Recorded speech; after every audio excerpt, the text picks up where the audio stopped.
Namaste. We are in the Shivaji Maharaj Museum of Indian History, Pune, which I have built for many, many years. This is one of our halls. It's a very important one to me because it has a history of India in 50 panels. This exhibition was made by a gentleman called Niraj. He and his wife Nina have helped a lot this museum, and I take this opportunity to say thank you, Niraj, thank you, Nina. So, 50 panels. Why is it important to rewrite Indian history? Because it was mostly written by the British, and then at independence, the British history was taken up by Marxist Indian historians, and there are many mistakes, many misunderstandings in Indian history. The first mistake is that Indian history has been post-dated.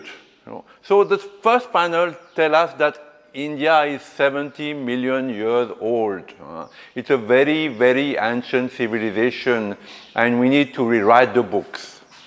The second panel is that they said that Indians didn't know farming, they could not master iron, they didn't have tools. But recent archaeological discoveries have shown that actually there was a mastery of farming, there was mastery of tooling in India, a mastery of iron making. So it's very important that this second panel tells us. Now, this is the first city in India of which you see now the remains, which is dated 6,000 years before Christ. I emphasize 6,000 before Christ because Christians believe that the world started in 2000 before Christ, but India had sophisticated cities 6,000 years before Christ. Now the Vedas, of course, many people think that the Vedas are a mythical history, but the Vedas cannot be separated from Indian history. Too often historians divorce literary evidence from the Vedas and the Puranas from physical evidence. So this panel tells us why. Now the fourth panel is the Sapta Rishis.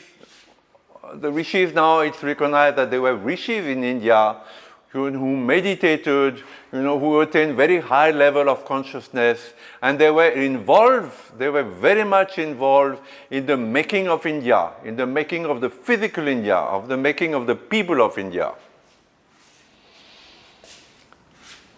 This is in the early Vedic, so now in 4000 before Christ, there were many tribes, competing with each other. One of the main tribes was the Sapta Sindhu. Of course, the Sindhu is a river, one of the main rivers of India. Again, we are in the Vedic period, the power of the Puru Bharata dynasty and the King Sudha. Now, you will never find these names in Indian history books. Yet, here in this museum, thanks to Niraj Mohanka, we were able to recreate ancient history as it happened. As it happened. I can only emphasize as it happened. The Sindhu civilization, now we are in 3000 before Christ, the Sapta Sindhu civilization, it reached its peak. There was a sophistication in Indian cities. They were drained, the streets were parallel to each other, perpendicular to each other. There was a very, very sophisticated cities long before Egypt. Of course, Egypt is a great civilization, but the Vedic civilization, the Sindhu civilization, predates Egypt, which is in most Western history books with Greece. Ramayana. Now again, people say Ramayana is an epic, it's a story, it's a mythical story, but it would be very important that India introduces the Ramayana and the Mahabharata, the study of these two great epics in, the children's making up in schools. Saraswati River. Now today we have a global warming. The whole of Europe is crying about, global warming. There are 5 in France, 5 in Spain. Now, there have been many global warmings during the Indian the history of the world. It's not that it's man only and pollution that provokes global warming. It's also a natural phenomenon. And there was a big global warming during the Saraswati time, and that is why the Saraswati River dried. And people again say, oh, it is mythical, the Saraswati didn't exist, but actually, during the first atomic explosion in Rajasthan, they found that the Saraswati was still underground, and this water was of a very pure quality. Sindhu, again the Sindhu civilization, now we come to 72 BCE, before Christ. Huh? So the decline, with the Saraswati drying, there was a decline in this civilization, the Saraswati civilization, Sindhu civilization, and people migrated. You know? Every time there is a... Now we come to the Mahabharata, as I said, again a great epic that is linked intimately with Indian history, the customs, the religion, the spirituality. So this should be taught to children. The entire Mahabharata should be taught in Indian school. It's a pity that the government, which is elected mostly by the Hindus, has not introduced the Mahabharata and the Ramayana in the school curriculums. Now we come to the post-Mahabharata period. It was a time of war, where cities were abandoned. As we said, there was a great warming of the climate, drying of the climate, and heat. So there's a great flood that came and forced one of the kings, King Nichashu, to move the entire city to Kosambi. So Kosambi became the capital. Now we come nearly a millennium after the Saraswati River dried up. Now we are in 1000 before Christ. So there's a second urbanization of India with a lot of material advances, new cities, new development. And again, the Sanatana Dharma, the spirituality of India, who am I, what happens when I die, what is an avatar, why God manifests as he or she during different times, was very present in those times. The Ganga River, there, of course, everybody knows that the Ganga is a very ancient river, although it was not mentioned as much as the Saraswati in ancient Vedic texts, but at that time, the Ganga River region developed a lot, and it was consolidated. There were many cities, many civilizations that came on the river of the Ganga. The great Panini was a grammarian, everybody knows about him.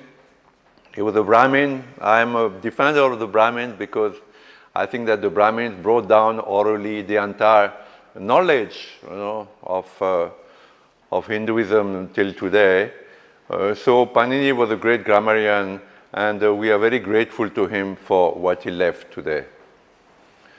Mahavira, of course, the Mahavira, Buddhism, Jainism are great religions in India. We respect them. We actually are planning to do an exhibition of the Tirthankaras, all the great saints of Jainism. Buddha. Now, I believe that with time, religions are deformated. They lose their truth, their impetus, their universality because of man. Man has a mind, and the mind tends to make of a religion with dogmas and do's and don'ts. So I think the original Buddha, the original teachings of Buddha were very universal. They were not sectarian as sometimes they are today. Now we come to 400 before Christ, and this is one of the great civilizations of India, the Magadha dynasty, which show urbanization. There were cities in India. It's not that everybody lived in the countryside. So there were great cities, and this is one of them. The Indian tradition is unanimous in identifying Kikata with Magadha dynasty. It's mentioned in the Puranas, which is another great text of ancient India.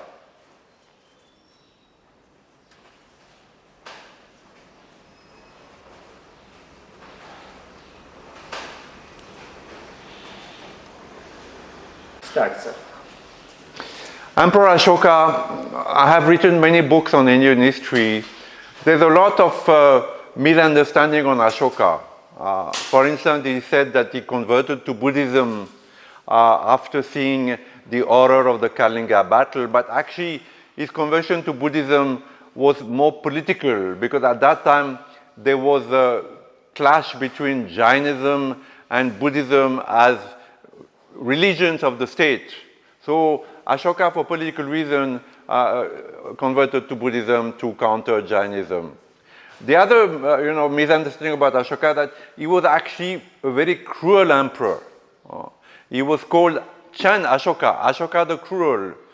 He killed most of his family before coming to the throne. Of course, in Kalinga battle, there was a tremendous Holocaust there.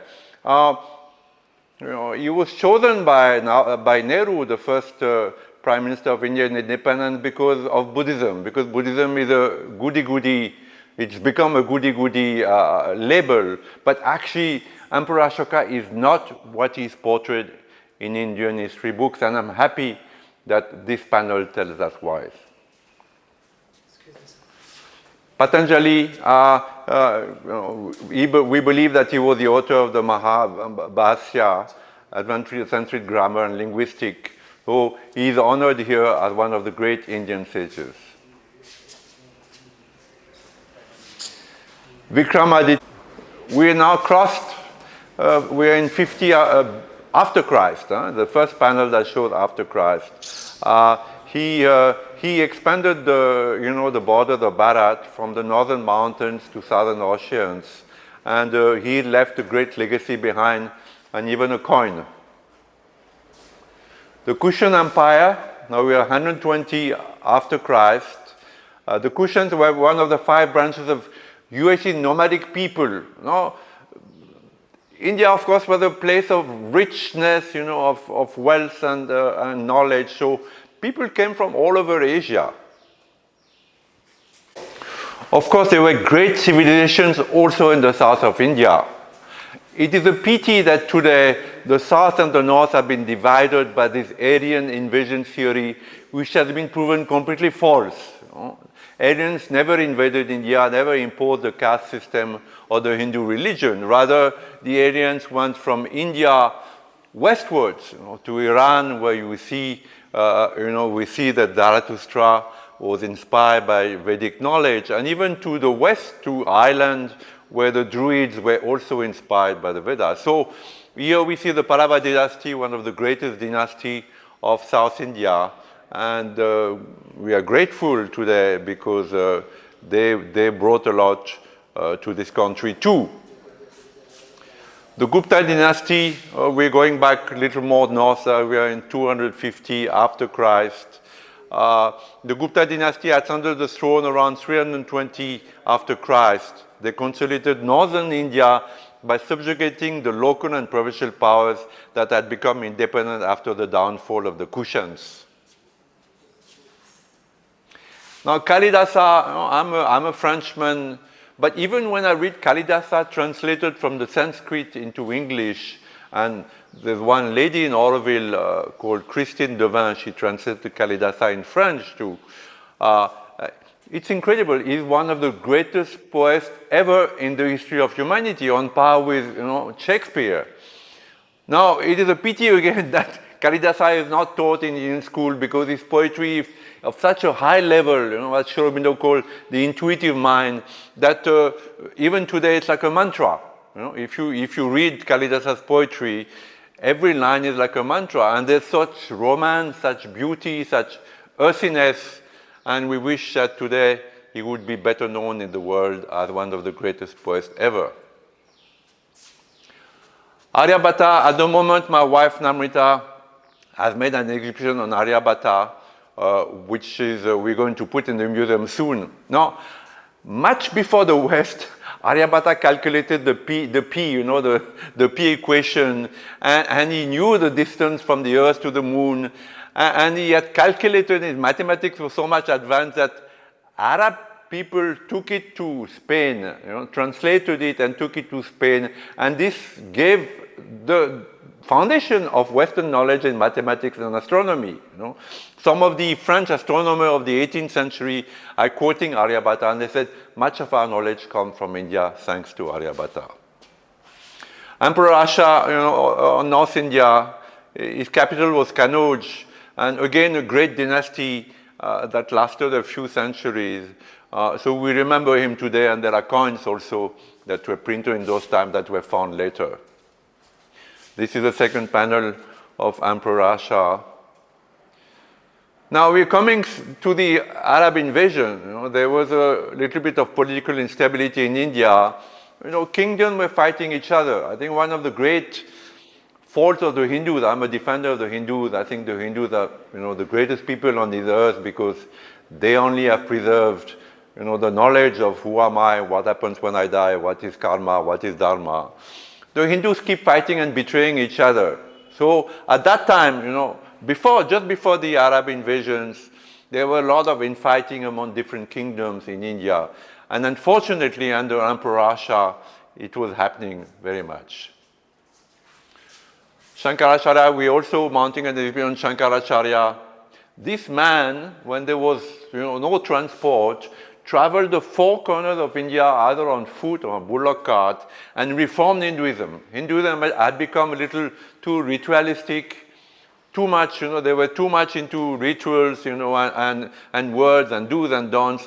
Shankaracharya was born, he died very young, I think he died at 32 or 33.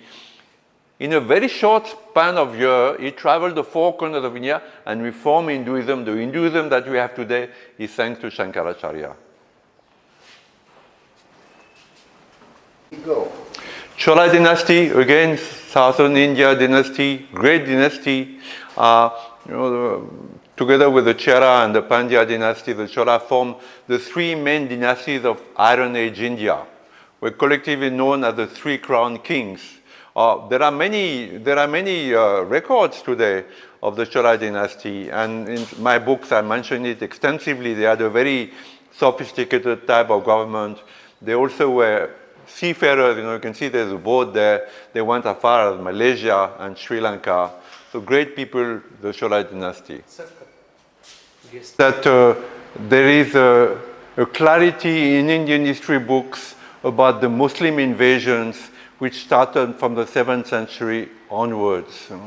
Like some of the historians have said, the horror and the Holocaust of the Muslim invasions, in fact we have an exhibition here on the Holocaust of Hindus, is unparalleled in the entire Indian history. We talk about Jewish genocide, but the genocide of Hindus, from the 7th century till the British came, and even when the British came, there were huge famines, is unparalleled. So Mahmud of Ghazni, is one of those. He was praised by Nehru, but he's one of those who destroyed temples, killed infidels, and he's remembered today because he raised so many sacred temples. Muhammad of Ghor also, Sultan of the Gurma. So he came a little later, but he's credited with laying the foundation of Islamic rule in India. But he was a monster also. He was an absolute monster who considered Hindus as infidels to be killed or converted by force. Pandya dynasty, one of the great dynasties of the south, according to the Mahabharata, they sided with the Pandavas in the famous war of the Bhagavad Gita.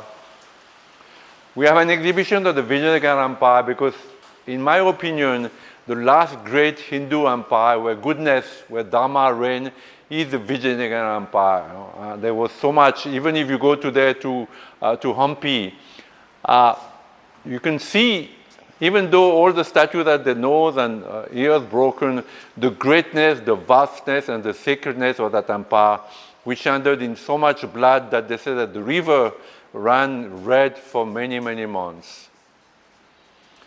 I'm not a fan of the Mughal Empire. Aurangzeb was particularly a very cruel emperor. We have an exhibition on Aurangzeb in this museum according to his own records. Of course, Akbar was one of the better emperors, but also he had his share of Hindus killed, and he was proud of it. Start. Of course, the Maratha Empire was the one empire that stood against the Mughals, particularly Aurangzeb. We know that the Maharajas, which are so praised today in the West, mostly collaborated with the enemy, with the Muslims and the Mughals.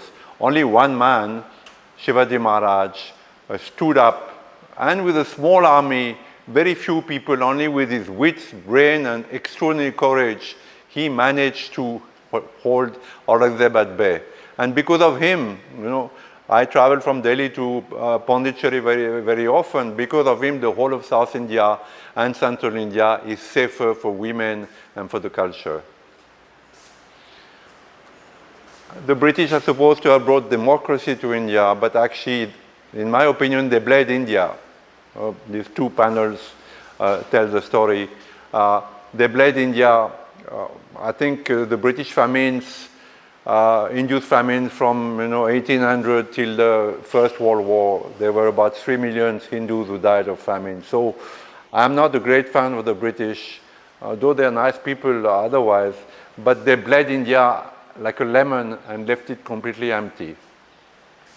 The freedom movement, again, in Indian history books, we don't see a real history of the Indian independence movement. We think that Gandhi and Nehru were the only ones, but much before them, there was Tilak, there was Sri Aurobindo, who said, in the spirit of the Bhagavad Gita, that by force even, the British must be put out of India. And of course, today, Sri Aurobindo is considered as a nationalist, which is very unfortunate. Indian independence, 1947, of course it's a great day with these two panels, but we see that the first leaders of India blindly adopted, without adapting them, the entire British system, education system, democratic system, judicial system, and we see today in India that it is not fit for India. Nehru should have adapted the system to the ancient Indian systems, but it did not. And as a result, there are many problems today in India.